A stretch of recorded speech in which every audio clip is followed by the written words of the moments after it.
অসুস্থ হলে বোঝা যায় সুস্থতা আল্লাহ তাআলার কত বড় একটা নিয়ামত। সকাল থেকে সন্ধ্যা পর্যন্ত আমার ব্যস্ততায় ভরা ছোট্ট একটা দিনের গল্প আজকে শেয়ার করব, আশা করি ভালো লাগবে। আসসালামু আলাইকুম এভরিওয়ান, কি অবস্থা সবার? নিউ আরেকটি ডেইলি ব্লগে সবাইকে ওয়েলকাম জানাচ্ছি। কে কোথা থেকে আজকের ভিডিওটা দেখছেন অবশ্যই কমেন্টে জানাবেন। ভোর 5টা বাজে ঘুম থেকে উঠে রিয়ানকে রেডি করিয়ে তারপর আমি স্কুলে এসেছি। স্কুলে দিয়ে তারপর আমরা ভাবিরা মিলে একটা ফাস্টফুডের দোকানে বসে একটু আড্ডা দিচ্ছিলাম। স্কুল ছুটির পর তারপর আমরা এতে একটু বেস্ট বাইয়ে এসেছি। রিয়ানের ফ্রেন্ডের মা ভাবি কিছু সংসারের জিনিসপত্র কিনবে, কেনার পরে এই তো আবার বাসায় চলে এসেছি। বাসায় এসে একটু দরজা জানালাগুলো একটু খুলে দিলাম, যেহেতু এখন বৃষ্টির দিন।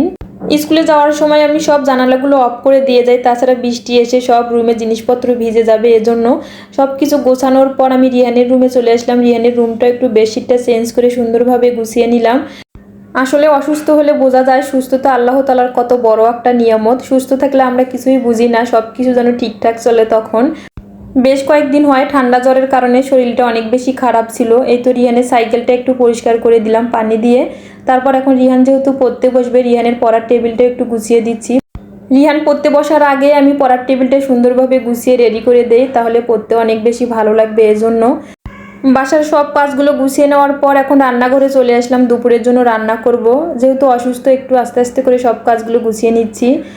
রান্নার আগে সব কাজগুলো গোছানো থাকলে রান্না করতে তেমন অতটা বেশি খারাপ লাগে না। রিয়ান বলছিল মামুনি একটু বাদাম ভেজে দাও।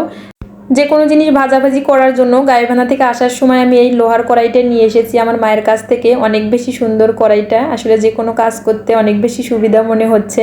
এখন হচ্ছে আমি রান্নাটা বসিয়ে দেবো। রিয়ানের জন্য একটু মুরগির মাংস রান্না করে নিচ্ছি। বরাবরই রিয়ান তো মুরগির মাংসটা অনেক বেশি পছন্দ করে। আমি একটু গরম মশলাটা রেডি করে নিচ্ছি। ফ্রাই প্যানে আমি তেল আর পেঁয়াজটা হালকা একটু ভেজে নেওয়ার পর আমি এখন গরম মশলাটা দিয়ে দিব। এভাবে মুরগির মাংসটা রান্না করলে খেতে অনেক বেশি মজা লাগে। অনেকে আবার হাতে মেখেও এই মাংসটা রান্না করে থাকে। তারপরে তো এখন একটু আদা রসুন বাটা দিয়ে দিচ্ছি। তারপর একটু জিরার গুঁড়া, মরিচের গুঁড়া, স্বাদ মতো লবণ, ধনিয়ার গুঁড়া, একটু গরম মশলার গুঁড়া সব কিছু দিয়ে মশলাটা আমি বেশ কিছুক্ষণ কষিয়ে নিব। তারপর মুরগির মাংসগুলো দিয়ে দিব। মশলাটা কষানোর জন্য আমি সামান্য পরিমাণে একটু পানি অ্যাড করে দিচ্ছি। তারপর যেহেতু মুরগির মাংসতে একটু আলু দেবো, আলুগুলো ভালোভাবে ধুয়ে পরিষ্কার করে তারপর পাশে রেখে দিলাম। এখন মুরগির মাংসগুলো একটু ধুয়ে তারপর এখন দিয়ে দিব। আজকের ভিডিওটা যদি কোনো অংশে একটু ভালো লাগে তাহলে প্লিজ একটা শেয়ার দিয়ে পাশেই থাকবেন। এই তো এখন আমি আলুগুলো দিয়ে দিচ্ছি। অনেক আপুরে আমাকে অনেক সময় বলেন যে আমি কোন অ্যাপস দিয়ে আমি ভিডিওটা এডিট করি। আপু, আমি ক্যাপকাট দিয়ে আমি ভিডিওটা এডিট করে থাকি। অনেকে বলে যে আমার ভিডিও এডিটটা নাকি অনেক বেশি সুন্দর হয়, তবে আমি চেষ্টা করি যে সুন্দরভাবে ভিডিওটা এডিট করতে। যেহেতু এখন কাঁচা আমের সিজন চলছে, আমি অফ ক্যামেরায় একটু কাঁচা আম দিয়ে ডাল রান্না করে নিয়েছি, একটু করলা ভাজি করে নিচ্ছি। তবে হঠাৎ করে করলা ভাজিটা খেতে অনেক বেশি ভালো লাগে। তবে এভাবে করলাটা ভাজি করলে তিতা কম লাগে। অনেক সময় অনেকেই বলে যে করলা ভাজি তিতা লাগে, এজন্য খেতে ইচ্ছে করে না। তবে এভাবে ভাজি করলে করলাটা খেতে বেশ ভালো লাগে। এখন হচ্ছে সন্ধ্যাবেলা, রিয়ানের বাবা অফিস থেকে আসার সময় পেঁয়াজু আর হচ্ছে একটু বুড়ি নিয়ে এসেছে। এখন আমি নাস্তা করে নিচ্ছি আমরা সবাই মিলে।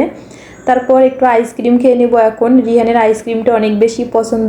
সব সময় তার চকলেট আর হচ্ছে ভ্যানিলা ফ্লেভারের আইসক্রিমটা সে অনেক বেশি পছন্দ করে। আজকে আমার এই ছোট্ট ব্লগটা আপনাদের কাছে কেমন লেগেছে অবশ্যই একটা কমেন্ট করে জানাবেন। আল্লাহ হাফেজ, আসসালামু আলাইকুম।